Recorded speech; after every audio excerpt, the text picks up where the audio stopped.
Good morning, students. Mm, This is chapter number 4 using Python with libraries.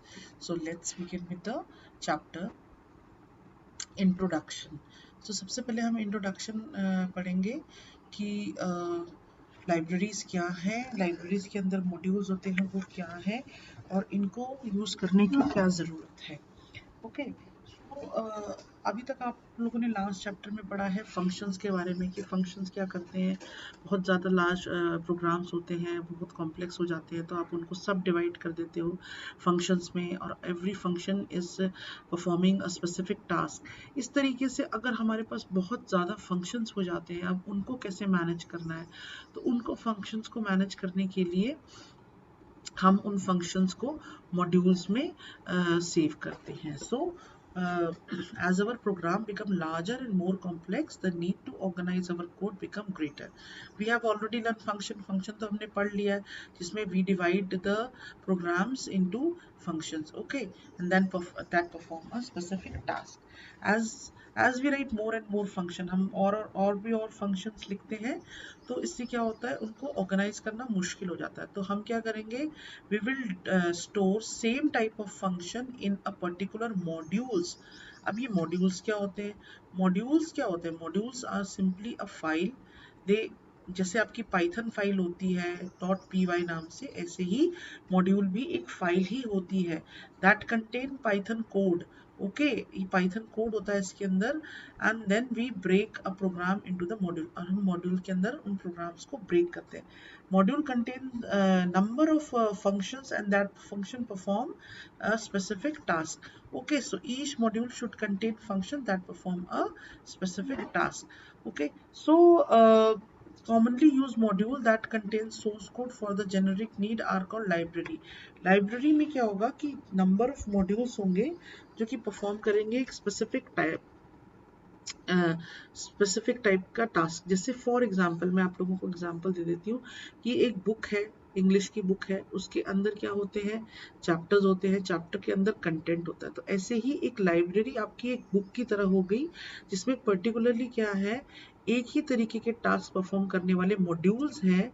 और जैसे आपके English book में there are number of chapters, so chapters are modules and the content which is in the particular chapter including question answers, summaries, glossaries, word meaning, they are the content of the module. Okay, so ऐसे ही same हम Python में भी करेंगे. So next slide जो है हमारी वो introduction है. When we speak about working with Python, in fact working with modules that are created inside the library or package, thus the python contain three main component. यानी कि Python के programme में तीन मेन कंपोनेंट होते हैं. सबसे पहला है आपका लाइब्रेरी पैकेज.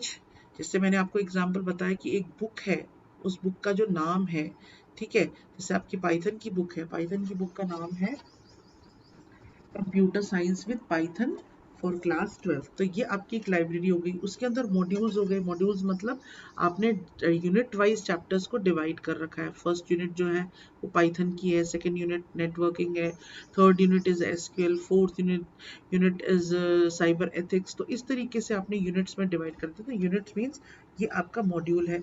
फिर उन यूनिट्स के अंदर चैप्टर्स है, चैप्टर्स के अंदर एक्सरसाइजेस है, तो they are called function and subroutine. So this is how the Python program works using library and module. तीन तरीके के कंपोनेंट हमने देखे. अब नेक्स्ट जो हमारा टॉपिक है, relationship between module, package and library. तो मैंने अभी आपको बताया मॉड्यूल क्या होता है. मॉड्यूल एक फाइल है जिसमें पाइथन्स की डेफिनेशंस होती हैं. मैं आपको बताऊंगी ये सब क्या है. डेफिनेशंस होते हैं मॉड्यूल में, टॉक स्ट्रिंग, फंक्शंस होते हैं, वेरिएबल्स होते हैं, क्लासेस होती है, स्टेटमेंट्स होते हैं. यानी कि पाइथन में ये पाइथन फाइल जो कि मॉड्यूल होती है, ओके, मॉड्यूल फाइल, उसमें क्या क्या होता है, डेफिनेशंस होती हैं. डेफिनेशंस बेसिकली क्या होता है, टॉक स्ट्रिंग भी कहते हैं इन्हें. ये क्या होते हैं, दे show the content, what is your module is all about and how many programs are there and how what are these programs, ये programs क्या है. variables, functions एक पर्टिकुलर टास्क परफॉर्म करते हैं. वेरिएबल्स जो है वैल्यू को स्टोर करते हैं. क्लासेस जो है it is classes and object जो होते हैं, ब्लूप्रिंट होते हैं, एंड देन स्टेटमेंट्स जो है, पर्टिकुलरली अगर आप कोई स्टेटमेंट्स परफॉर्म कर रहे हैं। ओके, तो उसके बाद पाइथन पैकेज, जिसको हम पाइथन लाइब्रेरी भी कहते हैं, और it is a dictionary of Python module, यानी कि पाइथन जो पैकेज है वो है कलेक्शन ऑफ पाइथन मॉड्यूल्स। यानी कि अगर आपका एक पैकेज है जिसमें मैथ्स से रिलेटेड सारे के सारे मॉड्यूल्स हैं, तो वो जो पर्टिकुलर पैकेज है वो परफॉर्म करेगा all the work related to the mathematics. उसके बाद है लाइब्रेरी। लाइब्रेरी और पैकेज जो है वो इंटरचेंजेबली नेम है एक दूसरे के लिए, हम लाइब्रेरी भी कहते हैं और पैकेजेस भी कहते हैं। तो library is a collection of various package, या आप पैकेज के अंदर एक और पैकेज बना सकते हैं, इसीलिए जो मेन सबसे सबसे टॉप में होगा that will called library. So library is called the collection of various packages, and there is no difference between the package and the Python library. Okay, a Python library is used to loosely description a collection of collection of core or main module.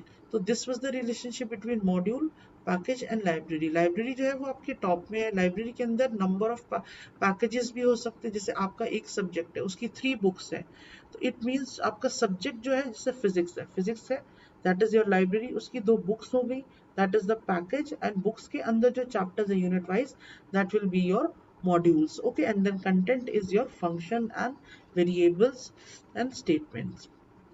So this is the relationship between module, package and library. Next topic is commonly जो हम लोग libraries use करते हैं। तो कुछ जो libraries हैं, standard libraries, वो होती हैं जो आप पाइथन आप इंस्टॉल करते हो उसी के साथ ऑटोमेटिकली ये अपलोडेड हो जाती है, आपको अलग से इनको अपलोड करने की ज़रूरत नहीं है। तो ये स्टैंडर्ड लाइब्रेरी जो है ये ऑटोमेटिकली अपलोड हो जाएगी जब आप पाइथन प्रोग्राम को अपने कंप्यूटर में इंस्टॉल कर रहे हैं। तो कौन कौन सी लाइब्रेरीज है? मैथ स्टैंडर्ड लाइब्रेरी के अंदर मैथ मॉड्यूल है जिसमें मैथ से रिलेटेड फंक्शंस होते हैं। सी मैथ में कॉम्प्लेक्स नंबर से रिलेटेड जो मैथ्स में होता है, जिसमें एक इमेजिनरी और एक रियल वैल्यू होती है। रैंडम मॉड्यूल क्या करता है?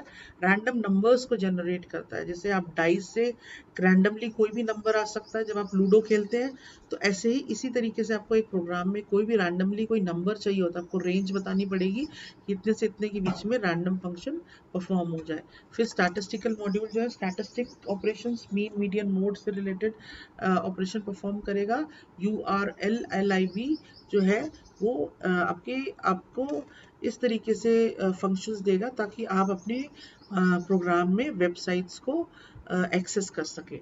एंड उसके बाद ये तो थी हमारी स्टैंडर्ड लाइब्रेरी। उसके बाद जो नेक्स्ट है, जैसे NumPy library, SciPy library, Tkinter library, math plot library, ये सारे के सारे जो है ये एक्सटर्नल लाइब्रेरीज है। इट मीन्स इनको हमें अलग से इंस्टॉल करना पड़ेगा if we want to access the modules and the function of these libraries. So NumPy library जो है ये एडवांस मैथमेटिकल फंक्शंस के लिए यूज करी जाती है। स्काईपाई जो है साइंटिफिक कैलकुलेशन अगर आपको मैथमेटिक टूल्स यूज करके करनी है तो आप कर सकते हैं। टीके इंटर का होता है, टीके मतलब टूल किट। अगर आपको अपनी प्रोग्राम में GUI इंटरफेस बनाना है जिसमें ग्राफिक्स हो, इमेजेस हो, टूल्स हो और बटन्स हो, तो इस तरीके से आपको प्रोग्राम बनाना है तो आप टीके इंटर लाइब्रेरी को ऐड करेंगे। उसके बाद मैथ प्लॉट लाइब्रेरी जो है इसमें क्या graph, charts and plots use कर सकते हैं। तो ये तो थी हमारी कॉमनली यूज लाइब्रेरी जो कि हम पाइथन में यूज करते हैं। Okay, next is what is a module. अभी मैंने आप लोगों को पहले भी बताया what is a module. Module is a act of partitioning a program into individual component is called modularity। सबसे पहले मॉड्युलैरिटी का मतलब समझते हैं। मॉड्युलैरिटी का क्या होता है? मॉड्युलैरिटी का मतलब होता है कि जब आप कंपोनेंट्स को पार्टीशन में कन्वर्ट करते हो, आप किसी भी यूनिट को आप पार्टीशन करते हो, तो दैट इज कॉल्ड मॉड्युलैरिटी। तो ऐसे ही मॉड्यूल भी क्या होता है? Module is also a separate unit जिसके अंदर आप डिफरेंट टाइप के फंक्शंस को लिखते हैं, डिफरेंट टाइप के आर्ग्यूमेंट्स को पास करते हैं। सो a module is a separate unit in itself. अब ये क्या हम किस लिए यूज करते हैं? Because it reduce the complexity of some degree, यानी कि अगर मेरे को बहुत बड़ा मेरा कॉम्प्लेक्स प्रोग्राम है जिसमें डिफरेंट डिफरेंट टाइप के मेरे को टास्क परफॉर्म करने हैं, तो मैं उन टास्क को मॉड्यूल्स में डिवाइड कर दूंगी, तो मेरे जो प्रोग्राम है उसकी कॉम्प्लेक्सिटी कम हो जाएगी। ओके अब मैंने अपने प्रोग्राम्स को पार्ट्स में डिवाइड कर दिया, तो वेल डिफाइंड हो गया मेरा प्रोग्राम। ओके डॉक्यूमेंटेशन भी अच्छे से हो गई, मुझे पता है कि कौन सा फंक्शन किस मॉड्यूल के अंदर होगा, क्योंकि मैंने मॉड्यूल्स को उनके वर्किंग के अकॉर्डिंग डिवाइड कर दिया है। एंड इट कैन बी री यूज, यानी कि एक बार आपको मॉड्यूल बनाना है, उसमें फंक्शंस को ऐड करना है, फिर उन फंक्शंस को आप बार बार यूज कर सकते हैं। जैसे कि आप मैथ के फंक्शन स्क्वायर रूट को यूज करते हैं, अब बार बार आप स्क्वायर रूट का फॉर्मूला नहीं लिखते, आप उसके अंदर क्या करते हैं कि मैथ के जो आपकी लाइब्रेरी है उसको कॉल करके उसके फंक्शन को आप कॉल करते हैं। तो इससे क्या होता है, we can reuse the module again and again in other program without having to rewrite it. Okay उसके बाद स्ट्रक्चर ऑफ पाइथन मॉड्यूल का क्या स्ट्रक्चर है, किस तरीके से मैंने अभी आपको बताया कि फॉर एग्जांपल जो ये पाइथन का मॉड्यूल है, ये भी एक सिंपल सेम फाइल है प्रोग्रामिंग की जो आपकी फाइल होती है, बस डिफरेंस इसमें है कि ये कुछ आउटपुट प्रोड्यूस नहीं करेगा, इसमें कोई मेन प्रोग्राम नहीं होगा, इसमें सिर्फ फंक्शंस डिफाइंड होंगे, स्टेटमेंट्स डिफाइंड होंगी, उसके बाद कांस्टेंट वैल्यूज डिफाइंड होंगी, डॉक्यूमेंटेशन डिफाइन होगा, but it will not return any value, कोई प्रिंट आउट नहीं देगा, मॉनिटर पे कोई आउटपुट नहीं देगा। तो ये इसमें कुछ इसके ऑब्जेक्ट्स हैं। डॉक स्ट्रिंग जो है, डॉक स्ट्रिंग मैंने आपको बताया, जैसे आप अपने प्रोग्राम में कमेंट लिखते हैं, सेम ऐसे ही हम मॉड्यूल्स में डॉक स्ट्रिंग को लिखते हैं। बट कमेंट क्या होता है, कमेंट जो है वो विजिबल नहीं होता है जब आप प्रोग्राम को रन कर रहे हैं या प्रोग्राम का स्ट्रक्चर देख रहे हैं, बट डॉक स्ट्रिंग होता है ये विजिबल होता है जब अगर आपको प्रोग्राम के स्ट्रक्चर्स को देखना होता है, ये आपके इंफॉर्मेशन को शो करता है कि why you are making this module and what are the different task of this module. उसके बाद वेरिएबल एंड कांस्टेंट, वेरिएबल जो वैल्यू जो जिसकी फिक्स नहीं होती, कांस्टेंट वैल्यू जिसकी वैल्यू फिक्स होती है। क्लासेस क्या होते हैं, क्लासेस एक तरीके के टास्क से रिलेटेड ऑब्जेक्ट को अगर आप एक जगह पर आप बनाते हैं तो that will be called a class. And object जो होती है वो इंस्टेंट ऑफ अ क्लास है, ये रिप्रेजेंट करती है रियल वैल्यू की एंटिटी को। तो यहाँ पर हमारा क्लास और ऑब्जेक्ट टॉपिक नहीं है, बस आपको इसकी डेफिनेशन पता होनी चाहिए। We will use here docstring, variable, statements जो भी इंस्ट्रक्शंस अगर आपको देनी है, एंड फंक्शंस मतलब group of statement which perform a specific task. तो ये थे हमारे कंटेंट पाइथन स्ट्रक्चर के मॉड्यूल के। उसके बाद इस तरीके से आप अपने मॉड्यूल बनाएंगे जिसमें वेरिएबल्स होंगे, फंक्शन के अंदर वेरिएबल होगी, क्लास के अंदर मेथड एंड मेंबर्स होंगे। आप अपने मॉड्यूल में दूसरे मॉड्यूल्स को भी इंपोर्ट कर सकते, सपोज आपने एक मॉड्यूल बनाया, आप उसमें मैथ मॉड्यूल भी इंपोर्ट कर सकते हैं। ओके और इस तरीके से ये हायरार्की बनती है। उसके बाद नेक्स्ट है importing Python modules. What are the different way with the help of them you can import your modules into your program? So there are different type of way. First is to import entire module, आपको पूरा का पूरा module import करना है, यानी कि उसके अंदर के सारे फंक्शन, सारे स्टेटमेंट्स को आपको एक्सेस करना है। तो उसके लिए आप लिखेंगे import is a keyword which is used to import the modules or a library in your program. Okay and then name of your module, जैसे यहाँ पर मेरे मॉड्यूल का नाम है मैथ, तो मैंने लिखा है इंपोर्ट मैथ। सो ये क्या करेगा, ये इंपोर्ट कर देगा पूरे के पूरे मॉड्यूल को। अब आप अपने मॉड्यूल के सारे फंक्शंस को एक्सेस कर सकते हैं। फिर है मैथ, ये नेक्स्ट है importing a specific function object from a module, यानी कि आपको पूरा का पूरा मॉड्यूल नहीं इंपोर्ट करना है, कुछ स्पेसिफिक फंक्शन ही इंपोर्ट करने हैं। तो आप लिखेंगे फ्रॉम मैथ, यानी मैथ आपके मॉड्यूल का नाम है, इंपोर्ट हमारा कीवर्ड है, एंड जिसको आपको इंपोर्ट करना है फंक्शन का नाम स्क्वायर रूट। इसका मतलब अब आप इस मैथ मॉड्यूल के सिर्फ स्क्वायर रूट को ही एक्सेस कर सकते हैं, कोई और फंक्शन आप यूज करेंगे तो एरर आ जाएगा। फिर इंपोर्ट स्टार क्या होगा, it is use to import all the name from the module, यानी मॉड्यूल में से सारे के सारे जितने भी फंक्शंस हैं उनको कॉल करने के लिए आप ये लिख सकते हैं इंपोर्ट स्टार एस्ट्रिक, मतलब ऑल। नाउ टू यूज, अब किस तरीके से हम लोग इंपोर्ट कर सकते हैं। सपोज मैंने एक प्रोग्राम बनाया, I want to use a math function, तो मैं उस प्रोग्राम में क्या करूंगी, लिखूंगी print, that will use to print the output, and then math is the name of my module. इससे पहले आप import statement लिखेंगे math से पहले कि import और उसके बाद आपका math, फिर उसके बाद आप next टाइम लिखेंगे print math.sqrt एंड उसके बाद ये डॉट जो है ये नोटेशन है चूंकि यूज करा जाता है to access the particular function from this module. So you are using this module and you are accessing this function. So math.sqrt and इसमें आप values डाल देंगे 25 का स्क्वायर रूट. ओके 5 होता है तो 5 आंसर आ जाएगा. जैसे फॉर एग्जाम्पल यहाँ पर देखिए मैंने import math लिखा, फिर print math.sqrt, मैथ मेरे मॉड्यूल का नाम है, sqrt मेरे फंक्शन का नाम है, एंड देन उसके बाद 25 वैल्यू डाली तो मेरा आउटपुट देखिए यहाँ पर 5 आ गया. एक और मैंने मैथ का फंक्शन यूज करा log एंड 10 एंड 100, मेरी वैल्यू आ गई 2 आ गई. ठीक है, तो उसके बाद अगर मुझे सिर्फ from from module import function use करना है तो देखिए यहाँ पर मैंने क्या लिखा, फ्रॉम मैथ जो मेरी मॉड्यूल का नाम है मैथ, देन इंपोर्ट, क्या इंपोर्ट करना है मुझे, सिर्फ मुझे एक फंक्शन इंपोर्ट करना, that is sqrt. Okay, and then मैं लिखूंगी प्रिंट sqrt, ये क्या करेगा, आउटपुट दिखा देगा 5. बट अगर मैं यहाँ पर sqrt के साथ साथ यहाँ पर log 10 और 100 वैल्यू भी दे दूंगी तो ये एरर आ जाएगा, बिकॉज आई हैव मैंने यहाँ पर सिर्फ इंपोर्ट करा है only one function from this module, that is sqrt. If you will access this function then error will come. Okay, उसके बाद नेक्स्ट है similar from math import star, यानी कि आपको क्या करना है, मैथ्स के जितने सारे के सारे फंक्शंस हैं, जो भी इसके अंदर जितने भी आपके स्टेटमेंट्स हैं, आप उन सबको एक्सेस करना चाहते हो तो देखिए अगर आप स्क्वायर रूट भी यूज करेंगे, log 10 भी यूज करेंगे तो दोनों के दोनों जो है आउटपुट जो है वो यह आएगा और कोई एरर नहीं आएगा. Okay, so next creating your own module. अब अपना मॉड्यूल आपको कैसे बनाना है, आप अपना मॉड्यूल बना सकते हैं. सिंपल आपको py.py फाइल बनानी है जिससे आप बनाते हैं और उसमें आप, जैसे मैंने यहाँ पर एक मॉड्यूल बनाया है जिसमें मैंने area of rectangle use function बनाया, फिर एरिया ऑफ स्क्वायर, फिर एरिया ऑफ सर्कल, एंड मैंने यहाँ पर क्या कर दिया है, यहाँ पर मैंने एक इंपोर्ट करा है मॉड्यूल मैथ नाम का मॉड्यूल, एंड उसके बाद मैंने उसकी वैल्यू को यूज करा है यहाँ पर पी वैल्यू यूज करा है जो कि 3.14 होती है.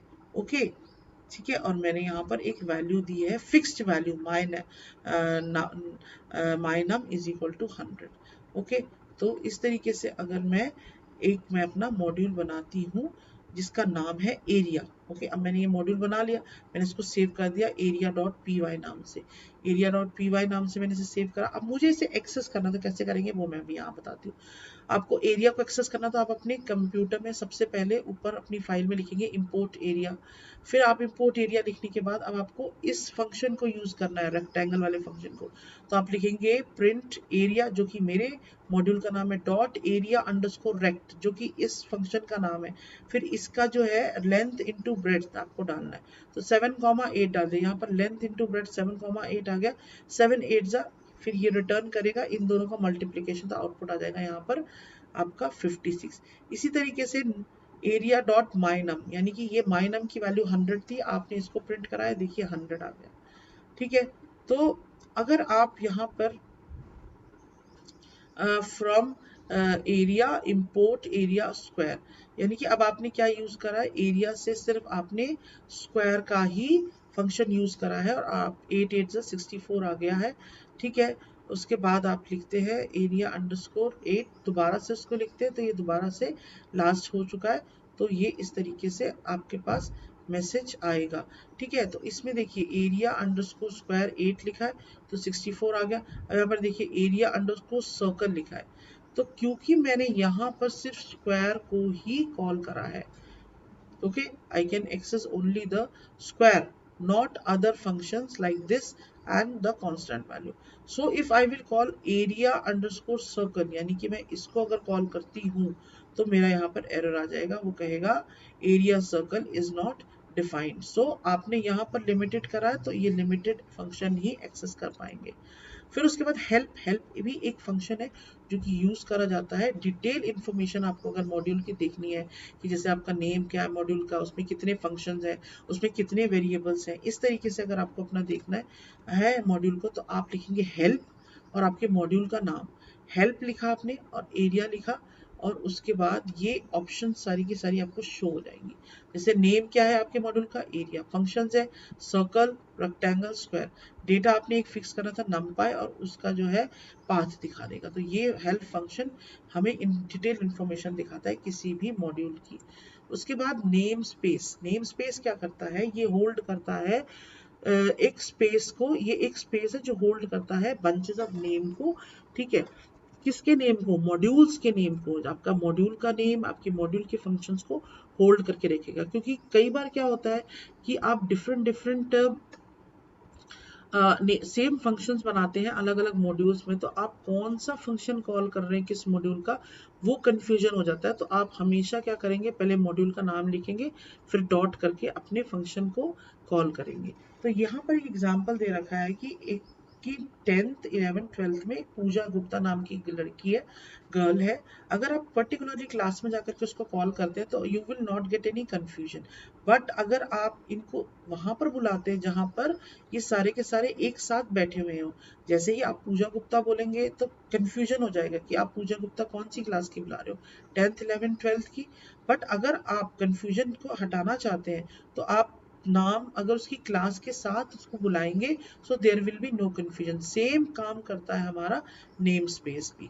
ओके, so namespace क्या है, from the period previous example we can say that 10th has its own namespace whereas there is no two name Pooja Gupta, same hold with 11th and 12th। यानी कि हमें प्रीवियस एग्जाम्पल से पता चलता है कि जो 10th है, 10th क्लास, उसका एक अपना नेम स्पेस है जो कि होल्ड करता है उस क्लास की वैल्यू को, और उस क्लास में कोई भी उस नाम की कोई लड़की नहीं है। ओके, सो पाइथन में क्या आप टर्म करेंगे नेम स्पेस को, name space can be thought as as a named environment, एक ऐसा इन्वायरमेंट जो कि होल्ड करके रखता है logical group of related object. Okay, for every Python module Python created name space, हर एक मॉड्यूल का एक नेम स्पेस होता है, और उस नेम स्पेस में क्या करता है, वो अपना सब नेम स्पेस बनाता है एरिया, और उसके अंदर वो अपने फंक्शंस को ऐड करता है। When two namespaces come together, अगर एक साथ एक जैसे नाम हो जाते हैं तो क्या होता है, to resolve this kind of object dispute Python ask you to qualify the namespace of the object. जैसे आप मॉड्यूल का नाम लिखेंगे, जैसे टेंथ पूजा गुप्ता है, तो पहले आप यहाँ पे लिखेंगे 10th डॉट पूजा गुप्ता। ठीक है, जैसे मैथ डॉट SQRT, इस तरीके से आप लिखेंगे। तो आप now processing of import module, import module को कैसे आप प्रोसेस करते हैं, कैसे जो इंटरप्रेटर प्रोसेस करता है। तो कोड ऑफ इंपोर्टिंग मॉड्यूल, सबसे पहले क्या होता है आपका, the code of import module is interpreted and executed. जो भी इंपोर्ट लिखा होगा इंपोर्ट स्टेटमेंट, उसको इंटरप्रेटर पढ़ेगा और एग्जीक्यूट करेगा। फिर उसमें define the function and variable in the module are now available to the program, यानी कि आपके प्रोग्राम में जितने भी फंक्शन और वेरिएबल होंगे वो अब अवेलेबल होंगे, क्योंकि आपने मॉड्यूल को इंपोर्ट कर दिया है, और एक न्यू नेम स्पेस क्रिएट होगा आपके मॉड्यूल के नाम का, जिसमें आपकी सारी की सारी वेरिएबल्स एंड फंक्शंस होल्ड होंगी। ओके, फॉर एग्जांपल अगर आपको एरिया इंपोर्ट करना है तो आप लिखेंगे एरिया, जो कि मेरे मॉड्यूल का नाम है, डॉट एरिया अंडरस्कोर सर्कल, ये मेरे फंक्शन का नाम है। ओके, नाउ अगर मुझे फ्रॉम मॉड्यूल यूज करना है तो कैसे प्रोसेसिंग होगी, सबसे पहले क्या होगा कि इंपोर्ट जो लाइन है वो रीड करी जाएगी, उसको एग्जीक्यूट करा जाएगा। अब इसमें एक चीज न्यू है कि मैंने अभी आपको लास्ट बताया कि जो इंपोर्ट है उसमें क्या होगा कि आपका एक न्यू नेम स्पेस बनेगा मॉड्यूल के नाम से। इसमें क्या होगा, नो न्यू नेम स्पेस कोई भी नया नेम स्पेस नहीं बनेगा। जो भी उसके अंदर के फंक्शंस है वो ऑटोमेटिकली जो करंट नेम स्पेस है आपका, जो मेन नेम स्पेस है, उसमें इंपोर्ट हो जाएंगे। So no new namespace is created, that is why we call the object of imported module without qualifying the module name. यानी कि अगर मैं लिखती हूँ from math import SQRT, so मुझे मैथ डॉट SQRT लिखने की जरूरत नहीं है। अब मैं यहाँ पे मैंने लिखा print SQRT in 25, I have not written math.sqrt। Okay, so इससे क्या होता है कि however if the same function name is available in the current namespace, यानी कि आपके current namespace में भी अगर इस नाम का कोई function होगा तो ये उसको जो आपके जो मॉड्यूल के अंदर का फंक्शन होगा उसको हाइड कर देगा और जो करंट फंक्शन होगा वो रन करेगा. तो if the same function name is available in the current namespace then the local function will be hide imported module function. Okay, and same जो अप्लाई होता है फ्रॉम मैथ इंपोर्ट स्टार, इसमें भी नया name space नहीं बनेगा, आपका current name space में ही सारे के सारे ऑब्जेक्ट इंपोर्ट हो जाएंगे. So this is it students. So in this session we have covered the libraries, packages, how to create your modules, how to import the module, and how to use them into your program. So if you have any problem, please let me know. Thank you so much.